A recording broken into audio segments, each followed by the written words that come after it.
As-salamu alaykum wa rahmatullahi wa barakatuh. My beloved brothers and sisters, let me ask you something today. And I want you to sit with this question. Not just hear it, but feel it in your chest.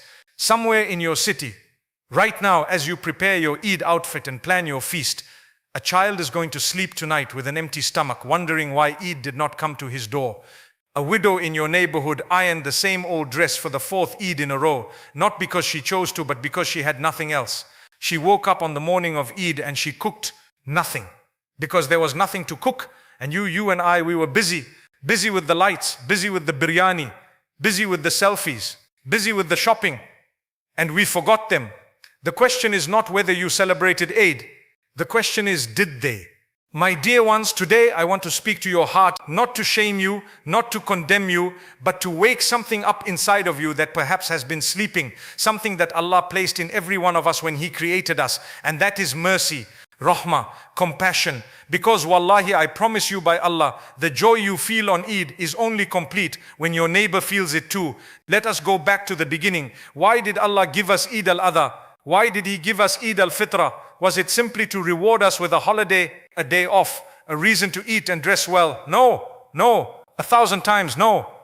Allah subhanahu wa ta'ala commanded us on Eid al-Adha to sacrifice. And what does that sacrifice mean? The Prophet sallallahu alaihi wasallam told us, divide the meat, 1/3 for yourself, 1/3 for family and friends, and 1/3 for the poor. فَكُلُوا مِنْهَا وَأَطْعِمُوا الْبَائِسَ الْفَقِيرَ. Then eat from it and feed the miserable and the poor. Surah Al-Hajj 22:28. Do you hear that? Feed the miserable and the poor. It is not a suggestion. It is not optional charity. It is literally baked into the command of Qurbani itself.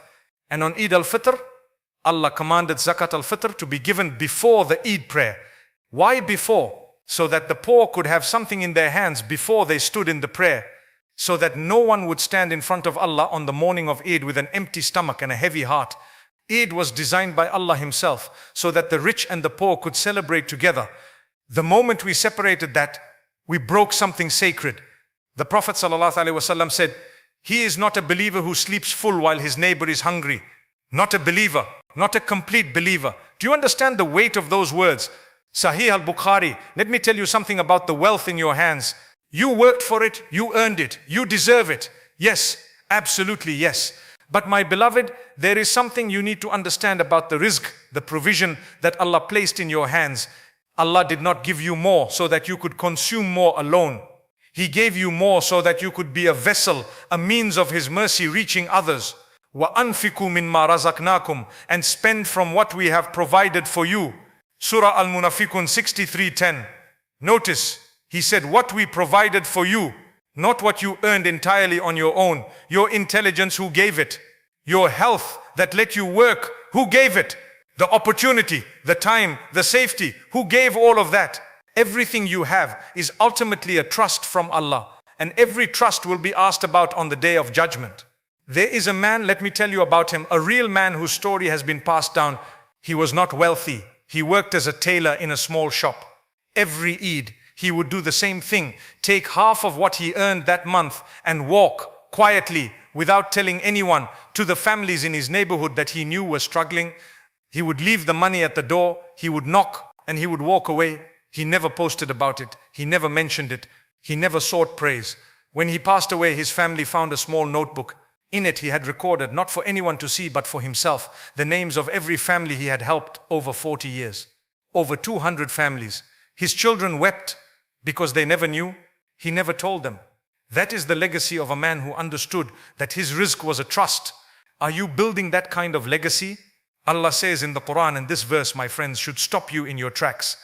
لَن تَنَالُوا الْبِرَّ حَتَّى تُنْفِقُوا مِمَّا تُحِبُّونَ. You will never attain righteousness until you spend from that which you love. Surah Al-Imran 3:92. Not what is left over, not the old clothes you are going to throw away, not the expired food at the back of the pantry, from that which you love. This is the standard Allah set. I want to shift your perspective today, because so many of us look at the poor as a problem to be solved, or worse, as an inconvenience to be avoided. We cross the street, we look away, we close the car window, we scroll past the donation request. But let me tell you what the poor actually are through the lens of your Prophet ﷺ. He said, and this is a hadith that should be written on the wall of every Muslim home, Ibghuni ad-du'afa, fa-imma turzaqun wa tunsaruna bi-du'afaikum. Seek out the weak and vulnerable among you, for you are only given provision and granted victory through them. Sunan Abu Dawood, Sahih, subhanallah, read that again. You are given provision through them. You are granted victory through them. The poor are not a burden on your economy. They are a door through which Allah's blessings flow into your life. Every time you helped a poor person, you did not lose money. You invested in the most secure bank in existence, the bank of Allah, where the return is multiplied 700 times and beyond. مثل الذين ينفقون أموالهم في سبيل الله كمثل حبة أنبتت سبع سنابل في كل سنبلة مئة حبة. The example of those who spend their wealth in the way of Allah is like a seed which grows 7 spikes. In each spike is 100 grains. Surah Al-Baqarah 2:261. One grain becomes 700. You give $10 and Allah gives back 7,000 in this world or the next. And the next world, that is the one that lasts forever. And on the day of judgment, the day when the sun will be brought close, when people will be drowning in their own sweat, when hearts will be in their throats, the Prophet told us that the person who gave in charity will find themselves shaded by that charity. You are not helping the poor, you are saving yourself. Now I want to speak to those of you who may be sitting here thinking, but I'm not rich, I'm struggling too, I have debts, I have problems, I can barely manage my own family. I hear you, and I want you to hear me. We live in a time of comparison. We look at social media and we see people with bigger houses, newer cars, fancier Eid outfits, expensive Umrah trips, and we feel small, we feel inadequate, we feel like we have nothing to give because we ourselves feel like we are falling short. But my beloved, the Prophet ﷺ said, look at those below you, not those above you, so that you do not belittle the blessings Allah has given you. Look below you, not with arrogance, but with gratitude. There is a woman, I know of her personally, who lives in a single room with her 3 children after her husband left. She has barely enough, and every Eid she does the same thing. She makes a simple meal, double of what she needs. And she takes the other half and knocks on the door of the elderly man across the street who lives alone. She has almost nothing, and yet she gives. She told someone, when I give to him, I forget my own problems. And I feel like the richest woman in the world for that moment. That is not poverty. That is spiritual wealth that money cannot purchase. The Prophet ﷺ said, charity does not decrease wealth. Sahih Muslim. Not once in the history of Islamic scholarship has anyone found this hadith to be wrong. Because it is the word of the one who does not speak from desire. It is divine truth. Give what you can, even if it is a smile. He told us that too. A smile is sadaqah. Removing a harmful object from the road is sadaqah. A kind word is sadaqah. You are never too poor to give something. My brothers and sisters, I want to end this section with something that should deeply, deeply move us all. Allah subhanahu wa ta'ala will say on the day of judgment, as recorded in a divine hadith, a Hadith Qudsi, He will say, Ya ibn Adam amradot, falam ta'idni. O son of Adam, I was sick and you did not visit me. And the person will say, Oh my Lord, how could I visit you? You are the Lord of the worlds. And Allah will say, did you not know that my servant so-and-so was sick and you did not visit him? If you had visited him, you would have found me with him. Then Allah will say, O son of Adam, I asked you for food and you did not feed me. And the person will say, O Lord, how can I feed you when you are the Lord of the worlds? And Allah will say, did you not know that my servant so-and-so was hungry and you did not feed him? If you had fed him, you would have found that with me. Sahih Muslim, Allah identifies Himself with His poor servants. When you feed them, you are, in a sense, as the hadith implies, reaching Allah's pleasure directly. When you ignore them, you are turning away from something far greater than you imagined. How will you stand before Allah and answer for the Eids you celebrated alone?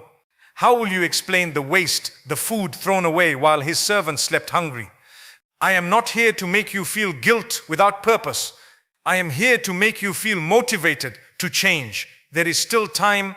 There is still an Eid ahead of you. There is still tomorrow. There is still today. The story of the Eid no one forgot. Let me tell you a story. I want you to picture this. There was a small family in a Muslim neighborhood. The father had lost his job 3 months before Eid. They had nothing. The mother had sold her gold bangles, her last piece of jewelry, a wedding gift from her mother, just to pay the rent. The night before Eid, her 2 children asked her, Mama, are we going to wear new clothes tomorrow? She smiled. The kind of smile that mothers master, the one that hides the ocean of pain behind it. She said, Insha'Allah, my loves, that night she made dua until Fajr. She cried and she asked Allah, Ya Allah, I am not asking for myself. Just let my children feel Eid. Allah heard her, as He always hears, as He never fails to hear. In the morning before Fajr, there was a knock at the door. A neighbor, someone they barely knew, stood there with bags, clothes for the children, shoes, food, envelopes. He said simply, my wife and I were thinking of you. We hope this is okay. And then he left.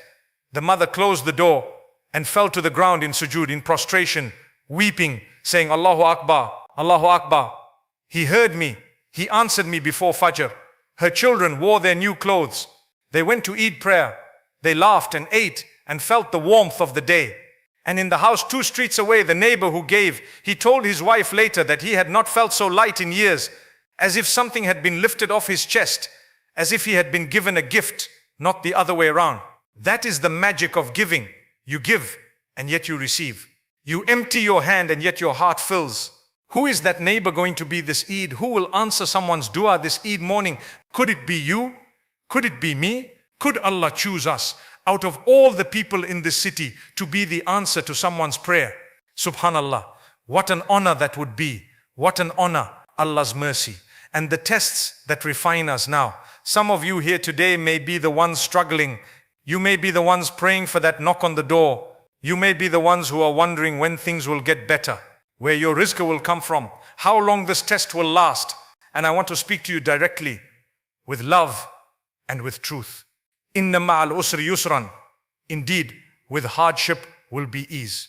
Surah Ash-Shar 94:6. Notice what Allah said. With hardship, not after, with it. Right now, in the middle of your struggle, ease is already accompanying you. You may not see it, but it is there. It is always there.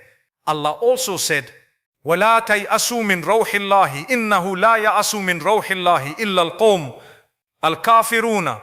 And do not despair of the mercy of Allah. Indeed, no one despairs of the mercy of Allah except the disbelieving people. Surah Yusuf 12:87. Despair is not for the believer. It was never for you, no matter how dark the night. The one who holds on to Allah will see the dawn. Think of Sayyidina Ayub alayhi salam, Prophet Job. He was afflicted for years.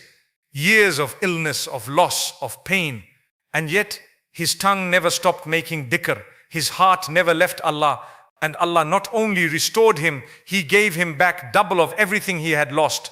Think of Sayyidina Yusuf alayhi salam, thrown in a well by his own brothers, sold as a slave, imprisoned falsely, and yet king, the most powerful man in Egypt, not despite his suffering, because of how he carried it with patience, with trust, with complete reliance on Allah. Your suffering is not punishment, it is preparation. The diamond does not complain about the pressure. It becomes more valuable because of it. What you can do, starting today, I do not like to speak only in the abstract. Let me give you something practical, something you can do, something that will change Eid and change you forever. First, know your neighbors, not just their names. Know their situation. Is there a widow, 2 houses down, an old man living alone, a family that recently lost income? Just knowing, just paying attention is the first act of humanity. Second, this Eid, before you buy yourself something new, ask, is there someone near me who has nothing new to wear? Before you cook extra food, think, where will this go? Do not let the food of Eid go to the bin when a family nearby goes without. Third, give in secret. The Prophet ﷺ told us that among the 7 people shaded on the Day of Judgment is the one who gave charity so secretly that his left hand did not know what his right hand gave. Not a post, not a story, not a photo, just pure, silent, sincere giving. Fourth, include them in your celebrations. Invite the lonely person. Invite the family that may not be celebrating. Bring the food to them. Let Eid be a community event, not just a family one. Fifth, make dua for those who are suffering around the world and in your own street. You may not be able to reach everyone, but dua reaches where your hands cannot. And remember, whatever you give, you are not giving to the poor. You are giving to Allah. And Allah is Al-Shakur, the most appreciative. He will never ever waste your good deed. My dear brothers and sisters, as we approach this blessed occasion, let us make a covenant with ourselves and with Allah. Let this be the Eid where something shifts inside of us. Let this be the Eid where we stop asking what will I get and start asking what can I give. Let this be the Eid where the poor in our neighborhood know that they have not been forgotten, because they never were forgotten by Allah, and they should not be forgotten by us. The Prophet ﷺ said, Al-mu'minu lil-mu'mini kal-bunyani yashuddu ba'duhu ba'dan. The believer to the believer is like a building. Each part strengthens the other. Sahih al-Bukhari. We are one building. When one part crumbles, the whole structure is weakened. When one part is strengthened, the whole structure rises. Your Eid is not complete until your brother's Eid is complete. Your joy is not full until your sister's heart is full. This is Islam. This is what the Prophet ﷺ built, a community that takes care of its own. So go and find the one who has been forgotten. Go and knock on the door. Go and leave the bag. Go and make the phone call. Go and include them in your table, your celebration, your joy. And when you do, you will discover something extraordinary. You will discover that in giving them Eid, Allah gave you something money could never buy. You will find peace, real peace, the kind that settles in your chest and does not leave, the kind that makes you smile when no one is watching, the kind that makes your dua feel like it touches the sky. That is the gift Allah has been waiting to give you. It was always on the other side of your generosity. May Allah make us among those who give for His sake alone. May He make our Eids a joy for every Muslim around us. May He ease the hardship of every family that is struggling. May He fill every empty stomach, every lonely heart, every worried mind with His mercy, His provision, and His peace.